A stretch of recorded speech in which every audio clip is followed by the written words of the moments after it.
بسم اللہ الرحمن الرحیم۔ اس آیت میں ہمیں یہ سکھایا گیا ہے کہ اللہ کے احکامات پر بغیر سوال اور بہانے بنائے فوراً عمل کرنا چاہیے۔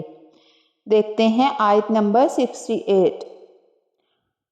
بولے کہ دعا کر ہمارے واسطے اپنے رب سے کہ بتا دے ہم کو وہ گائے کیسی ہو۔ کہا وہ فرماتا ہے کہ وہ گائے ہیں نہ بوڑھی نہ بن بیائی، درمیان میں ہے بڑھاپے اور جوانی کے، اب کر ڈالو جو تم کو حکم ملا۔ بنی اسرائیل کو جب ایک گائے ذبح کرنے کا حکم دیا گیا تو وہ بار بار سوال کرتے رہے اور ہر بات خود اپنے لیے کام کو مشکل بناتے گئے۔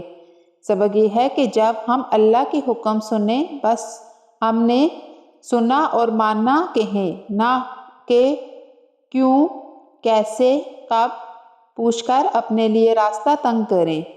جو دل سے مان لیتا ہے اللہ اس کے لیے آسانی پیدا کرتا ہے، اور جو ٹالتا ہے اس کے لیے راستہ الجھ جاتا ہے۔